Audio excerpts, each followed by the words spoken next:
Hi, my name is Beth Hiley here for Board Game Geek at Origins 2018. I'm sitting down with Rodney Catterson from Ulysses Spiel, and you've brought us Aventuria. Aventuria, the adventure card game in the world of the Dark Eye. Are you familiar with Aventuria or the Dark Eye at all? I am not. Okay, so Dark Eye is the longest standing fantasy role-playing game in Germany and in Europe. So it's kind of like their D&D over there. And they've been going on for 25 years, and they decided to break into the North American market with Aventuria, the adventure card game. It is a 1-4 in the base game, play out of the box, cooperative adventure deck building card game. That's not all. It also has. But wait, there's more. But wait, there's more. It also has a balanced duel system, so you can take a deck of cards and have your characters.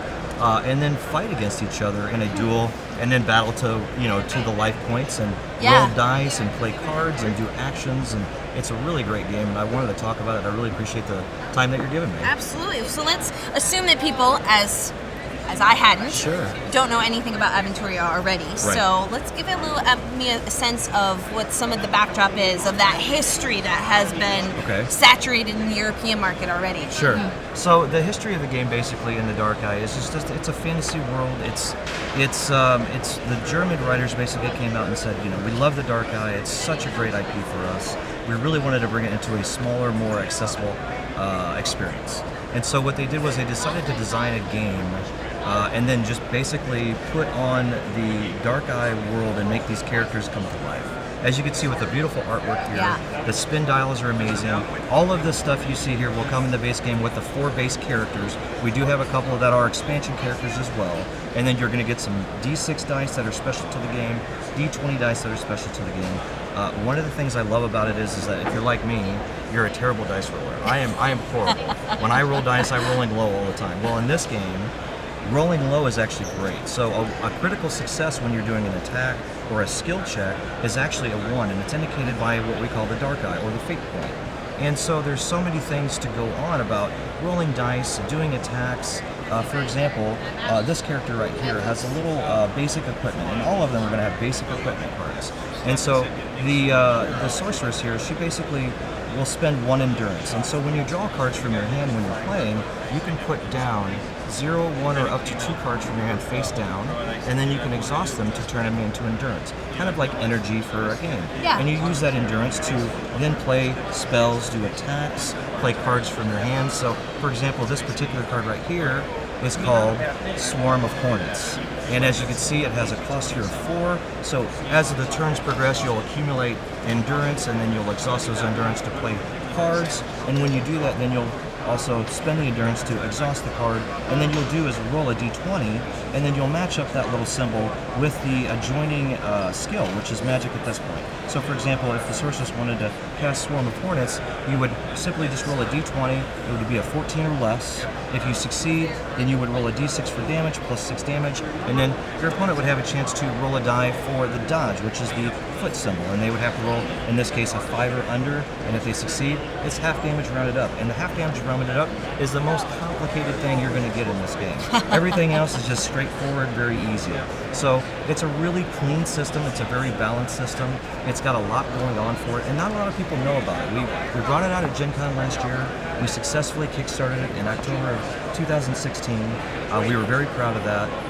It basically originated, and we brought it out at Origins. We had about 400, or excuse me, at Gen Con last year, we had about 400 copies of it, and they sold like hotcakes. Nice. So we have it here at booth 430 or 423. We are going to be at Gen Con again doing this as well. We do have tournaments for the dual modes that we're going to do. We did it this year, and it went very, very well. We also have 5 expansions for the game already. I was just going to mention that.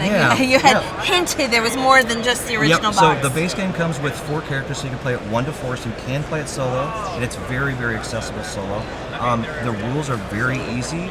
Basically, what we would do is we would teach you how to play the duels, then you would play the adventure, and then once you kind of get used to that, you go into the expansions, and the expansions come with extra characters such as the female Viking fighter, and the druid and the cat witch. Now, I brought up the cat witch because she actually has a familiar, and I love this card. So one of the expansions that we have is called Tears of Fire, and it actually has a 3-headed giant wyvern. And we played this for the first time officially on some cameras yesterday with a group, and they managed to defeat the dragon. And believe it or not, the cat did the final blow on one of the dragon heads, and we absolutely loved that. We thought that was fantastic. So it's very flavorful, it's very colorful. And, the artwork, again, I can't say enough about it. We really, everybody should check this game out and just give it a try. We're going to be demoing it for the rest of the con at Gen Con. You can get it at Ulysses-us.com. You can order it direct from Ulysses North America. So if you're interested, the base game retails for $49.99, and then expansions retail for about $29.99. So 2 of the expansions give you extra characters, and then 3 give you 1 for the dual expansion, and then some more adventures come in the expansions as well. So that's a lot to explore. It is. There's a whole lot of replayability and a lot of game in a very small box. We're very excited about it. And I imagine with the history behind this too, with a lot of players, even though they might not be based in the U.S., that you've got a large community already established that people can connect to. Absolutely. So. Yeah, we have a very rich and deep history into the Dark Eye, which is going to continue to give us more characters and more stories to prolong all of these extra expansions. So you're going to have tons of replayability and value for the game. Well, if you guys are interested in pursuing into some of the Dark Eye universe, so popular in Europe, not so much here, then we suggest that you guys check out Aventuria, which is from Ulysses Spiel. And Ronnie, thank you so much for letting us take a look. Thank you very much. Absolutely. It was a pleasure. Absolutely.